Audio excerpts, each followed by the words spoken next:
คุณผู้ชมไปตรวจสอบกันหน่อยว่าประเทศไหนมีสำรองน้ำมันดิบมากที่สุดในโลกแล้วก็ประเทศไหนที่มีกำลังการผลิตน้ำมันมากที่สุดในโลกด้วยค่ะเริ่มต้นพาย้อนกลับไปดูเดือนกันยาที่ผ่านมากันก่อนนะครับเพราะว่าเป็นช่วงเวลาที่ราคาน้ำมันถีบตัวสูงขึ้นพอสมควรมาจากหลากหลายปัจจัยหลากหลายสาเหตุด้วยกันนะครับมาไล่เรียงกันดูครับแน่นอนส่วนหนึ่งคือความกังวลกับปริมาณน้ำมันหรืออุปทานน้ำมันในตลาดโลกหลังจากที่ซาอุดิอาระเบียขยายเวลาในการปรับลดกำลังการผลิตของตัวเองลงมา1 ล้านบาร์เรลต่อวัน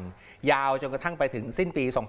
2566 รัสเซียเองก็เช่นเดียวกันครับประกาศปรับลดกำลังการผลิตและก็การส่งออกของตัวเองลงมา3 แสนบาร์เรลต่อวันยาวจนถึงสิ้นปีเหมือนกันนะครับอีกด้านหนึ่งราคาน้ำมันเองก็มีแรงหนุนจากการที่ราคาน้ำมันดีเซลปรับตัวสูงขึ้นเพราะว่าความกังวลต่อปริมาณน้ำมันที่จะน้อยลงจากการปิดซ่อมบำรุงฉุกเฉินของโรงกลั่นน้ำมันในสหรัฐอเมริกาครับ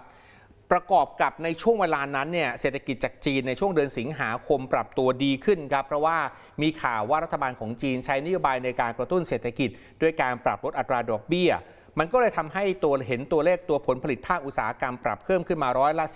4.45%จากปีก่อนหน้าปริมาณการกลั่นน้ำมันโรงกลั่นในจีนก็เพิ่มขึ้นแต่ระดับสูงสุดในรอบประวัติการที่ 15.3 ล้านบาร์เรลต่อวันเพิ่มขึ้นมาถึง120จากปีก่อนหน้านะครับเพราะว่าความต้องการใช้ในประเทศและการส่งออกเพิ่มมากขึ้นครับนอกเหนือจากสถานการณ์ความขัดแย้งในตะวันออกกลางแล้วนะคะที่จะต้องจับตาว่ามีผลกระทบต่อราคาน้ำมันในตลาดโลกเนี่ยมันก็มีปัจจัยอื่นๆด้วยไม่ว่าจะเป็นเรื่องของ demand supply อุปสงค์อุปทานเรื่องของน้ำมันนะคะมีสำนักงานพลังงานสากล IEA มีการคาดการณ์ตลาดน้ำมันดิบน่าจะเข้าสู่ภาวะขาดดุลอย่างมากในช่วงไตรมาสที่ 4 ของปีนี้ที่ประมาณ 1.1 ล้านบาร์เรลต่อวันเพราะอะไรเพราะว่าอุปทานน้ำมันดิบในตลาดโลกหายไปไม่ว่าจะเป็นซาอุดิอาระเบียมีการประกาศลดกำลังการผลิตลงรัสเซียลดการส่งออกน้ำมันลงด้วยนะคะในขณะที่ความต้องการหรือว่าอุปสงค์เนี่ยเพิ่มมากขึ้นในช่วงปลายปีนี้ก็อาจจะเป็นช่วงไฮซีซั่นมีการเดินทางไปทั่วโลกเพิ่มมากขึ้นด้วยนะคะซึ่งอันนี้ก็สอดคล้องกับการคาดการณ์ของกลุ่ม OPEC ที่คาดว่าตลาดจะขาดดุลมากที่สุดในรอบ5ปีมีอีกมุมมองหนึ่งจากกลุ่ม OPEC นะคะโดยเลขาธิการกลุ่ม OPEC ซึ่งถือว่าเป็นหนึ่งในผู้ผลิตน้ำมันรายใหญ่ของโลกเขามีการมองคาดการณ์ไปเป็นหลักประมาณ20 ปีได้เลยนะคะว่าอนาคตของตลาดน้ำมันโลกจะเป็นยังไงกันบ้างนะคะสถานการณ์เนี่ยตั้งแต่ล่าสุดนี้ไปจนถึงปี 2045 หรือว่าปี 2588 นะคะมี10ประเด็นค่ะที่จะมีผลต่ออนาคตของราคาน้ำมันข้อที่1ถ้ามองไปจนถึงปี 2045 คาดว่าเศรษฐกิจโลกจะขยายตัวเป็นเท่าตัวเทียบกับปี 2022 ส่วนจำนวนประชากรโลกก็จะเพิ่มขึ้นอีก 1,600 ล้านคนค่ะส่วนประเด็นที่2นะคะก็คือเรื่องของความต้องการการใช้พลังงานของโลกก็น่าจะมีการปรับตัวเพิ่มขึ้น23%ด้วยนะคะนอกจากนั้นการผลิตน้ำมันเพิ่มขึ้นปีละ 2.7 ล้านบาร์เรลต่อวันนะคะแล้วก็ประเด็นที่4ก็คือน้ำมันก็ยังถือว่าเป็นแหล่งพลังงานที่ใหญ่ที่สุดแล้วก็ในปี 2045 คาดการณ์กันว่าน่าจะมีส่วนแบ่งประมาณ29%ส่วนความต้องการใช้น้ำมันทั่วโลกก็น่าจะเพิ่มขึ้นด้วยนะคะภายใน10กว่าปี20ปีหลังจากนี้ไปจาก97ล้านบาร์เรลเนี่ยขยับตัวขึ้นมาเป็น110ล้านบาร์เรลต่อวันค่ะประเด็นถัดมาที่จะมีผลต่อราคาน้ำมันในระยะยาวข้อที่6คือความต้องการใช้น้ำมันที่สวนทางกันระหว่างประเทศที่อยู่ในกลุ่มและนอกกลุ่ม OECD หรือว่ากลุ่มองค์การเพื่อความร่วมมือและการพัฒนาทางเศรษฐกิจกลุ่มที่อยู่นอก OECD ครับเป็นกลุ่มสำคัญที่ขับเคลื่อนความต้องการใช้น้ำมันกลุ่มนี้มีความต้องการเพิ่มขึ้นเป็นเกือบ24ล้านบาร์เรลต่อวันจากนี้ไปจนถึงปี 2045 ส่วนถ้าเป็นกลุ่มประเทศในกลุ่ม OECD เนี่ยความต้องการใช้ลดลงนะครับมากกว่า10ล้านบาร์เรลต่อวันระหว่างปี 2021 ถึง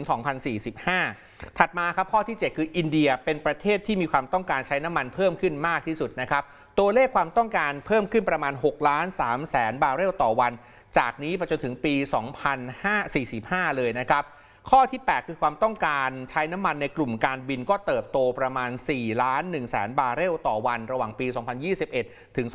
2045 ข้อที่ 9 ครับประเทศที่อยู่นอกกลุ่ม OPEC น่าจะผลิตน้ำมันป้อนตลาดเพิ่มขึ้นเป็น 71.4 ล้านบาร์เรลต่อวันภายในปี 2027 หลังจากนั้นจะลดกำลังการผลิตลงมาเหลือ 67.5 ล้านบาร์เรลต่อวันในปี 2045 และข้อสุดท้ายข้อที่ 10 ก็คือว่าแถบเอเชียแปซิฟิกจะเป็นตลาดสำคัญที่นำเข้าน้ำมันดิบในช่วงจากนี้ไปยาวจนถึงปี 2045 ยอดนำเข้าจะเติบโตมากกว่า 7,500,000 บาร์เรลต่อวันครับพาคุณผู้ชมไปดูกันหน่อยนะคะว่าข้อมูลปี 2020 ประเทศไหนที่มีสำรองน้ำมันดิบมากที่สุดในโลกนะคะอันดับหนึ่งของโลกเลยก็คือเวเนซุเอลาค่ะเขามีสำรองน้ำมันดิบถึง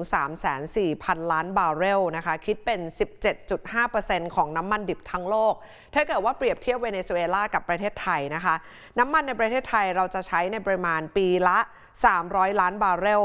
ก็เท่ากับว่าเวเนซุเอลานั้นมีน้ำมันเพียงพอต่อการบริโภคในประเทศไทยถึง 1,000 ปีเลยทีเดียวนะคะอันดับที่ 2 ซาอุดิอาระเบียมีน้ำมันดิบ 290,000 ล้านบาร์เรลคิดเป็นร้อยละ 17.2 ของน้ำมันดิบทั้งโลกส่วนรัสเซียอยู่อันดับที่ 6 มีน้ำมันดิบ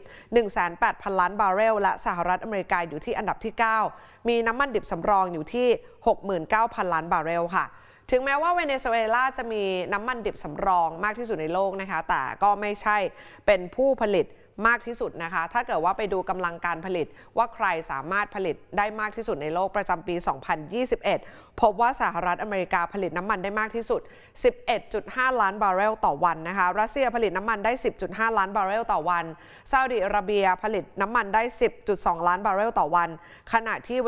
วเนซุเอลาผลิตน้ำมันได้แค่ประมาณ 800,000 บาร์เรลต่อวันเท่านั้นค่ะพาไปดูนะครับว่าผู้ผลิตน้ำมันรายใหญ่ของโลกในปี 2021 เนี่ยกลุ่มโอเปกสหรัฐอเมริกาแคนาดาเม็กซิโกมีการผลิตน้ำมันรวมกันนะครับมากกว่า1 ใน 4ของการผลิตน้ำมันทั่วโลกเกือบ70%ของการผลิตน้ำมันในทวีปอเมริกาเหนือโดยสหรัฐอเมริกาซึ่งก็เป็นผู้ผลิตน้ำมันรายใหญ่ที่สุดของโลกทำนองเดียวกันนะครับในกลุ่ม CIS จะมีรัสเซียเป็นผู้ผลิตรายใหญ่ที่สุดคิดเป็นสัดส่วน80%ของการผลิตภายใน CIS ทั้งหมดปี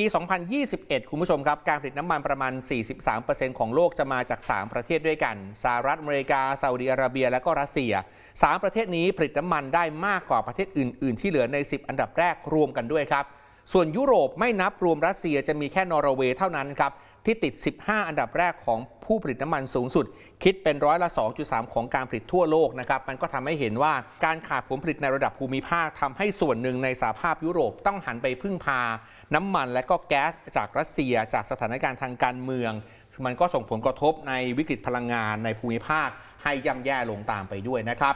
นั่นคือข้อมูลที่เกี่ยวข้องกับเรื่องของสถานการณ์ราคาน้ำมันในตลาดโลกนะครับขอบคุณคุณผู้ชมทุกท่านนะคะที่ติดตามรายการ Business Watch ค่ะอย่าลืมกด subscribe กดกระดิ่งกดไลค์กดแชร์ในทุกช่องทางออนไลน์ของ TNN ช่อง 16 เพื่อไม่พลาดการติดตามรายการสดและคลิปวิดีโออื่นๆที่น่าสนใจค่ะ